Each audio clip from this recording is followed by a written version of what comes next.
a mysterious factory where monsters are built to unleash hell on Earth. Will the superheroes be successful in destroying the factory? Let's find out, as today, on Story Recaps, we will be covering the first 4 episodes of the series Miss Kuroitsu from the Monster Development Department. The series opens up with Megistus, the chief of staff of the evil secret society known as Agastia, appearing in front of their leader, Akashic, and explaining to her the current situation of the monsters around the world. He also tells her how the organization is struggling against superheroes of their rival groups. When Akashic asks him about what his plans are to counter the superheroes, he replies that he has already ordered the Monster Development Department to come up with a proposal for a new, powerful monster. The scene then shifts to the Monster Development Department lab, where Kuroitsu, the lab assistant, is not happy with her senior, Dr. Sadamaki. Kuroitsu is actually having problems with presenting a lame proposal of a monster in front of the Agastia board members. At first, Kuroitsu refuses to handle the presentation, but after Dr. Sadamaki insists, she is forced to do so. In the next scene, Kuroitsu enters the stage and introduces their freshly designed monster in front of the Agastia board. She then displays a picture of the creature that resembles an elderly guy clutching a sword while wearing a Nessie-like mascot suit. One can clearly see that Kuroitsu is upset with her supervisor, Dr. Sadamaki, for pressuring her to make a hastily thrown together proposal before the Agastia board. The board members immediately start picking out the odd points about the monster, but despite this, Kuroitsu continues to defend herself and makes up some special abilities about the monster. Surprisingly, Akashic likes the idea of the monster, but Megistus quickly rejects it, mentioning that the idea is lame and needs to be revised. After the failed presentation, Megistus visits the Monster Development Department and states that he is well aware that the proposal was designed at the last minute. Hearing this, Kuroitsu blames Dr. Sadamaki, mentioning that he is the one who designed it late and forced her to present. Despite this, Megistus asks them to take rest for a few days and be back at work with full dedication and concentration. Before leaving, he praises Kuroitsu for improvising the skills of the monster and asks her to keep up the good work. Later, after purchasing some snacks from a nearby restaurant run by a young owner, Kenji, Kuroitsu and Sadamaki can be seen working on some of the finishing touches on Wolf Bait. Wolf Bait is actually a vicious wolfman who has been training in a virtual world until his body is fully designed. In the following scene, when Wolf Bait's body is fully designed and ready for use, Wolf Bait discovers that he has the body of a girl but the mind of a male wolf monster, leaving him with gender dysphoria. Enraged, he argues with Kuroitsu and Sadamaki. Here, it is revealed how Akashic's last-minute request for a cute monster compelled the group to alter the body of the Wolfman into Wolf Woman. Kuroitsu also mentions that because of the short time, they were not able to update her mental abilities. Later that evening, Wolfbait attacks the superhero, Divine Swordsman Blader, who is later revealed to be Kenji's secret identity. Wolfbait believes that if he defeats Blader, then he will be able to obtain a reward, that is the Wolfman's body. But sadly, the fight ends in a draw because of Blader's lack of experience with women and Wolfbait's embarrassment at being caught naked. The next day, after Sadamaki suffers from food poisoning due to his own carelessness, Kuroitsu is forced to replace Sadamaki on a work trip to Kyushu to investigate how a comparable evil organization like theirs deals with battling superheroes. During the journey, Kuroitsu sticks close to Megistus and tells him how she got informed about the trip at the very last minute. Megistus appreciates her presence and offers her some food before he starts working while on the train.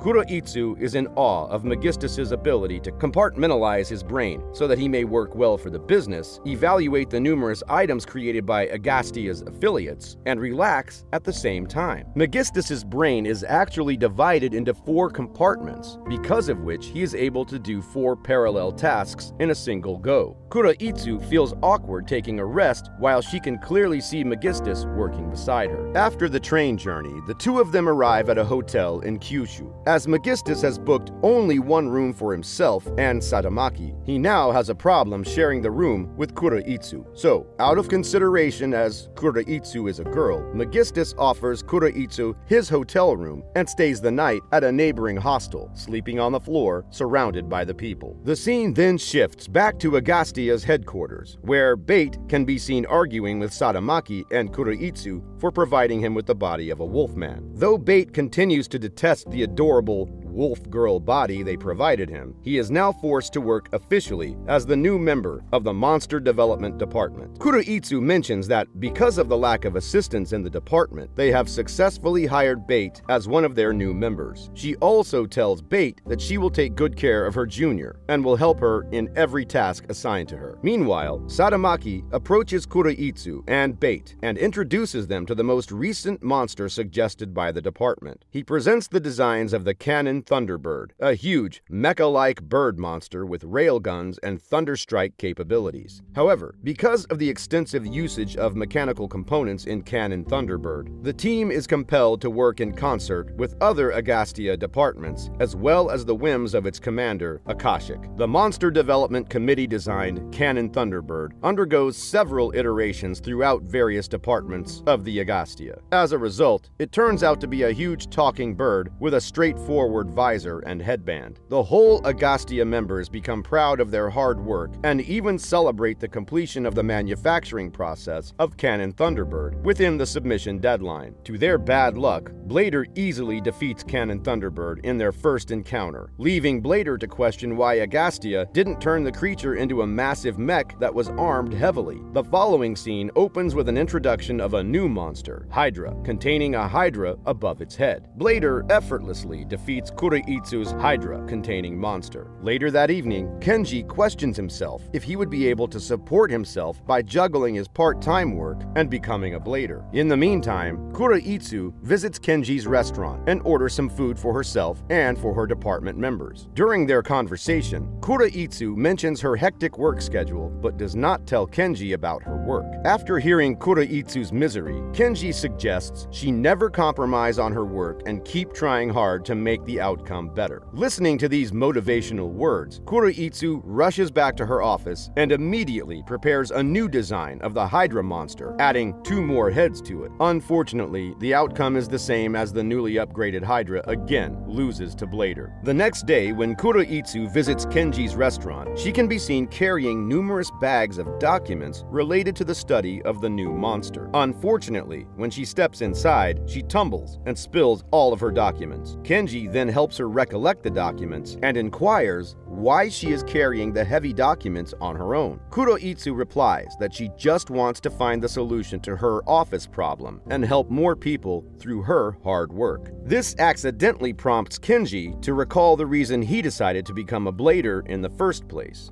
Later, after Kuroitsu leaves the restaurant, Kenji remembers that he became a blader to help people in need and to fulfill their wishes. After losing a job interview in Agastia, Cannon Thunderbird experiences an existential crisis. Because of this, he goes to the Agastia-affiliated theme park and volunteers in distributing balloons to the kids. During this time, he notices Hydra being attacked by 2 magical girls, Rose and Yuto, who claim to protect the city from bad forces. As Hydra is being attacked by the duo of magical girls, Cannon arrives at her rescue and carries her away at great speed. Furthermore, when the duo follows him and tries to attack him, he takes out his revolver and fires a shot at Rose, destroying her magical weapon. He also uses his power of creating thunder and strikes the twins. After that, the twins retreat and Cannon successfully takes Hydra away. In the following scene, Blader just knocks a newly magnetically powered monster created by Agastia in the face after lowering his blade and creating a huge power. The monster then returns to the monster department, where he is asked to sign a document mentioning his future improvements and commitments. The following day, while working in the lab, Sadamaki and Kuroitsu complain about the fact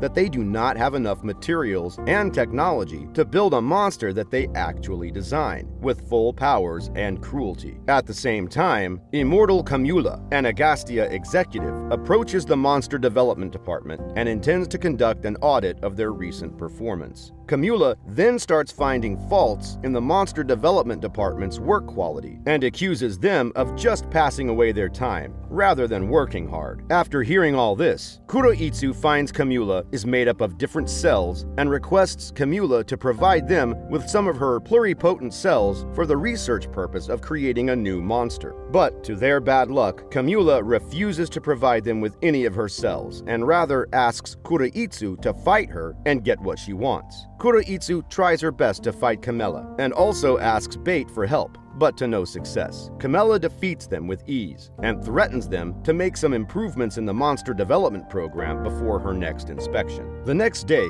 Kuroitsu brings Bait and Akashic to Leafland, aka the Agastia affiliated theme park, to evaluate the theme park. But Bait and Akashic are just interested in having fun, while Kuroitsu observes the park's monster employees. Akashic asks Bait to buy her a balloon, but as she notices that a little girl is crying for the same balloon, she buys it and hands it over to her. Later, while roaming around the park, Wolfbait notices the small girl she gifted the balloon to before being scolded by a huge man who accuses her of ruining his ice cream. Bait then confronts the man and fights against him. Later, the man turns out to be the White Alligator, a monster belonging to a rival group. When Bait fails to defeat the White Alligator and gets badly injured, Akashic comes to her help and completely obliterates the competitor monster. In the last scene, the Monster Development Department can be seen panicking and trying their best to rebuild the destroyed monster, the White Alligator, before the rival organization learns and turns on Agastia.